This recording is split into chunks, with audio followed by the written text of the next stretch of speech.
Olá, aqui é o professor Ricardo, de arte, e hoje a gente vai começar a ver arte grega.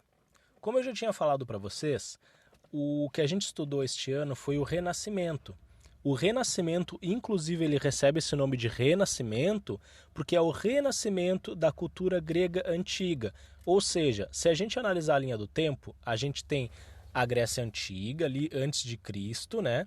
E aí depois o Renascimento vai vir muitos anos depois. E entre a arte, o período grego e o período do Renascimento, há o período da Idade Média.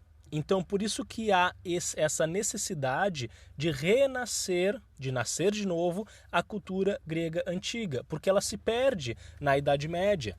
A Idade Média é aquela época em que a Igreja Católica vai ter grande poder e, tendo grandes poderes, ela influencia muito nos pensamentos do povo da época.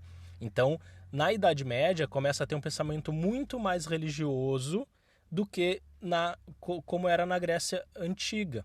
Né? Então o Renascimento ele recebe esse nome porque os artistas, os pensadores pensam em renascer, em trazer de volta aquelas ideias gregas antigas. Daí vem o antropocentrismo, que é a ideia do homem como centro de tudo.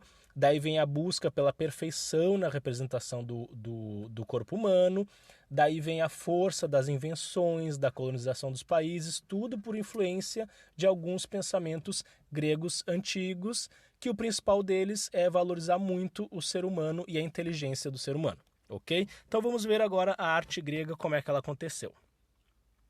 Bom, a arte grega ela pode ser dividida em 4 momentos, mas a gente não precisa decorar esses nomes, apenas tem que saber que existiram.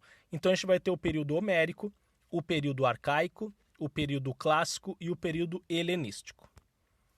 O período homérico é o mais antigo, vai de 1150 anos antes de Cristo até mais ou menos 800 anos antes de Cristo. Não há muito registro de obras artísticas dessa época, por isso que a gente não está vendo foto. O período arcaico já começa a engrenar esse lance da escultura, da pintura grega. E aí, se a gente for comparar essas duas imagens, a gente tem à esquerda uma estátua egípcia e à direita uma estátua grega. E elas são muito parecidas. Por quê? Porque os gregos, no começo da sua produção artística, se inspiravam muito nos egípcios. Então, por isso que muitas esculturas vão ser muito semelhantes às egípcias, que são esses corpos retos, sem muita expressão e sem muito movimento.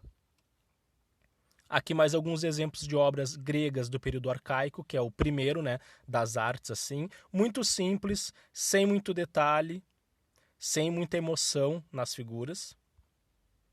E aí depois a gente chega no período clássico, que por isso tem esse nome clássico, né, porque é o mais tradicional e é o mais lembrado. Eu acredito que vocês já tenham visto pelo menos uma vez em algum lugar, seja em filme, em videogame, em revista, em aula de história, em aula de arte, uma dessas esculturas. Essas esculturas são bem marcantes e bem clássicas, né? Porque elas já começam a exemplificar os conceitos e as ideias da Grécia Antiga, ou seja, valorizar a beleza e a inteligência do corpo humano e também estabelecer um padrão de beleza para a época. Se a gente for analisar essas estátuas, elas são todas padronizadas, todas as estátuas têm o corpo muito parecido, têm o tipo físico muito parecido, têm a mesma altura e são confeccionadas do mesmo material. Na maioria das vezes era mármore. E aí tem duas teorias, né? A primeira teoria é que por serem mármore, essas esculturas sempre vão ser brancas. E a outra teoria é que essas esculturas tinham cor, só que com o passar do tempo foram esbranquecendo, foram apagando, as cores foram desbotando. E aí hoje em dia a gente conhece essas estátuas dessa maneira. Bom, durante o período clássico, muitas figuras aparecem sem braço, sem perna, sem nariz. Por que isso acontece? Bom, duas teorias também. A primeira, a mais natural, que conforme o tempo foi passando, essas esculturas foram quebrando automaticamente, né? É natural com o passar do tempo, e também porque nessa época haviam muitos conflitos, muitas guerras territoriais, e aí por isso algumas esculturas acabavam sendo quebradas. Outro fator importante, algumas esculturas aparecem nuas. Geralmente figura masculina aparece completamente nua. Por quê? Para mostrar a beleza do corpo humano e a força desses corpos.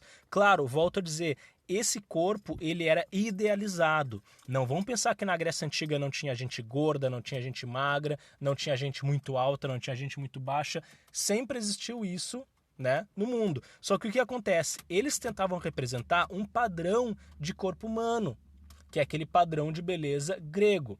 Até aquele termo que a gente usa às vezes, o fulano é um deus grego, ele é muito bonito. É uma comparação a essas esculturas que tinham um padrão de beleza.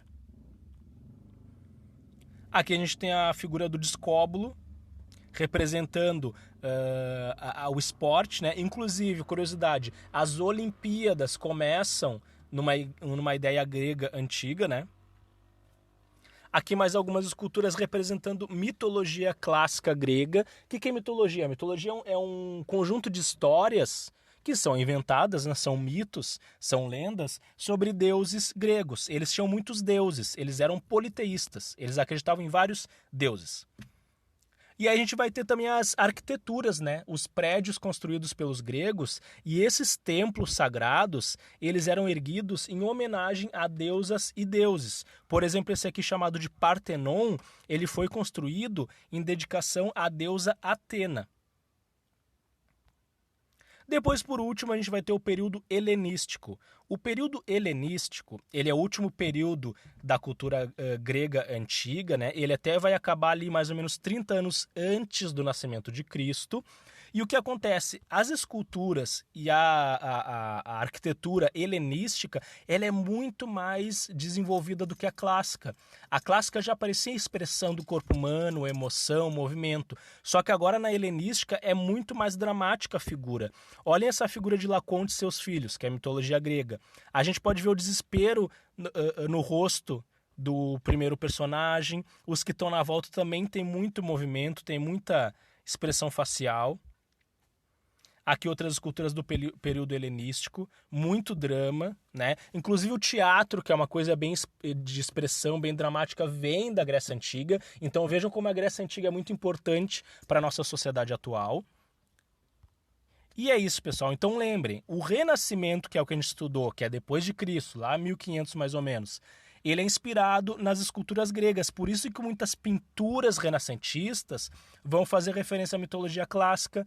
Por isso que muitas esculturas renascentistas são iguais às gregas antigas, porque eles homenageiam os gregos antigos. E é isso, tá, pessoal? Valeu!